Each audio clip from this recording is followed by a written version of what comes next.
और एक बात आपको बता दें, सबसे पहला ध्यान ठाकुर जी का नहीं, सबसे पहला ध्यान किसी वैष्णव का, उसके बाद गुरु का, उसके बाद तीर्थ का, उसके बाद धाम का, उसके बाद ठाकुर जी की लीला का, और अंत में ठाकुर जी का। ध्यान की विधा ऐसी, इस प्रकार ठाकुर जी का ध्यान। क्योंकि आपने सबसे पहले ठाकुर जी का ध्यान किया तो आपके विचार इतने शुद्ध नहीं है कि ठाकुर जी टिक पाए। ठाकुर जी को टिकाने के लिए सबसे पहले परकोटा बनाओ, पहले पिंजरा बनाओ जिसमें ठाकुर जी को कैद कर सको। उसके लिए वैष्णवों का ध्यान, गुरुजनों का ध्यान, धाम का ध्यान, तीर्थ का ध्यान, सुंदर लीला का ध्यान, और एक लीला का ध्यान तो निश्चित किया कीजिए।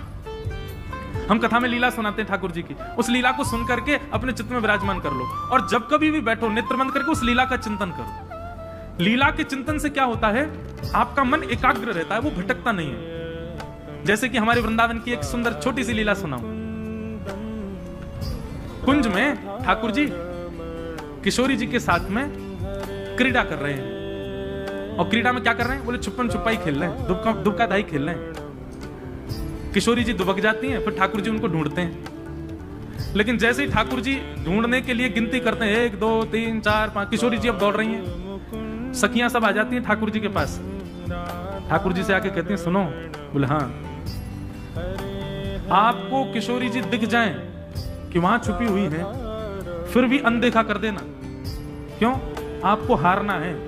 ठाकुर जी बोले हम हारवे थोड़ी आए हैं। सब सखियां बोली नहीं हारवे आए, तो फिर देख लियो कल तक किशोरी जी के संग में लीला नहीं कर देंगे हम। सखीन की कृपा से ठाकुर जी किशोरी जी के संग लीला करते हैं। हमारे वृंदावन की निकुंज लीला में आता है, बहुत ध्यान से सुनिए, बहुत सावधानी से सुनिए सब लोग, कि ठाकुर जी पहले ललिता विशाखा के चरण पकड़ते हैं, उनसे आज्ञा लेते हैं। जब वो अनुग्रह करती हैं तब ठाकुर जी की लीला में प्रवेश करते हैं किशोरी जी के साथ। किशोरी जी की कितनी भी इच्छा हो कि ठाकुर जी लीला में आ जाए, नहीं, जब तक ललिता विशाखा नहीं कहेंगी तब तक ठाकुर जी नहीं आ सकते। तो ठाकुर जी पहले मनोहार करते हैं ललिता जी को, अरे ललिता तू तो बड़ी प्यारी है, देख तेरे काजी आज मैं बीड़ा लाया हूं, पान को बीड़ा ले पाले। सखियों को मनाते हैं, जैसे नेताजी से मिलना हो तो पहले उनके पीए को मनाओ, उनके संग जो रहते हैं उसको मनाओ। ऐसे ही किशोरी जी से मिलने के लिए ठाकुर जी पहले सखियों की मनोहार करते हैं, उनके चरणों को खूब दबाते हैं ठाकुर जी, उनके लिए सेवक तक बन जाते हैं। बोले कि हमको किशोरी जी की सेवा में जान दो। सेवा में गए, ठाकुर जी दुबका धाई खेलने लगे। सखियां सब आई आकर के बोली, सुनो आप बड़े चतुर हो, आपको 2 मिनट में किशोरी जी दिख जाएंगी, मिल जाएंगी, कहां है? और किशोरी जी के श्री अंग से कस्तूरी चंदन की सुगंधी आती है, आप सुगंधी सूंघ सूंघ के पहुंच जाओगे उनके पास। लेकिन आपको ऐसा करना नहीं है, तुमको हारना है आज खेल में। किशोरी जी सामने आके खड़ी रह जाएं तो भी यही करियो, अरे किशोरी जी तुम कहां, मुझको तो दिख ही नहीं रही हो, तुम्हारी हार होनी चाहिए। ठाकुर जी बोले नहीं मैं ना हार हूं, मैं नंद बाबा को छोड़ा हूं, हारवे थोड़ी आया हूं। ललिता विशाखा बोली देख ले, हारे को नहीं तो फिर देख लियो कल ते तेरो प्रवेश बंद है निकुंज में। नहीं नहीं नहीं मैं तो हार जाऊंगा, अभी हार स्वीकार कर रहा हूं। ए श्यामाजू मैं तो हार गए हो, मुझे तो मिल ही नहीं रही आप। ठाकुर जी हार गए। किशोरी जी बोली अच्छा अच्छा, किशोरी जी की आती सखियां सब चली जाती हैं। किशोरी जी को लगता है वास्तव में ठाकुर जी हार गए। अरे श्याम सुंदर मैं तो सामने ही खड़ी, आपको दिखी नहीं। ना श्यामाजू मैं कहां करूं, मैंने तो बहुत ढूंढा, आप मुझको मिली ही नहीं। अच्छा चलो अब आप दुबक जाओ, मैं आपको ढूंढूंगी। ठीक है।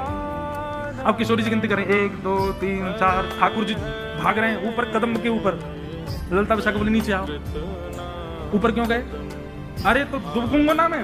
बोले ऐसे दुबको कि श्यामाजू को तुम यूं मिल जाओ, श्यामाजू तुमको यूं ही ढूंढ ले, ऐसे दुबको। तो जहां श्यामाजू खड़े होके 1 2 3 4 गिनती में पीछे ठाकुर जी वृक्ष के पीछे खड़े हो जाते हैं और अपनी पीतांबरी वगैरह सब बाहर कर देते हैं ताकि श्यामाजू को मिल जाऊं मैं। किशोरी जी की गिनती पूरी हुई, पीछे मुड़ के देखो तो वृक्ष के ऐसे ढूंढा तो एक वृक्ष के बगल से ठाकुर जी की पीतांबरी दिख रही है। ठाकुर जी रो रहे हैं, कहा करूं मैं तो दुबक सकूं लेकिन ललिता विशाखा दुबकन ही ना दे मुझे। और किशोरी जी आमे और आकर के ठाकुर जी को पकड़ ले, अरे देखो मैंने पकड़ लियो। अरे श्यामाजू आप तो बड़ी अद्भुत है, आपसे कौन जीत सके। ऐसे हमारे श्याम सिंह। अब ये लीला है, अब इस लीला का आप चिंतन जब करोगे ना, हम दावे से कह सकते हैं कोई विकार मन में आ ही नहीं सकता। और इसका चिंतन करने के बाद आप फिर गुरु मंत्र करो, इसका चिंतन करते हुए फिर आप नाम जप करो, इसका चिंतन करते हुए फिर आप भगवत श्लोकों का स्मरण करो, जो भी आपका गुरु प्रणाली का मंत्र है आदि आदि जो भी है।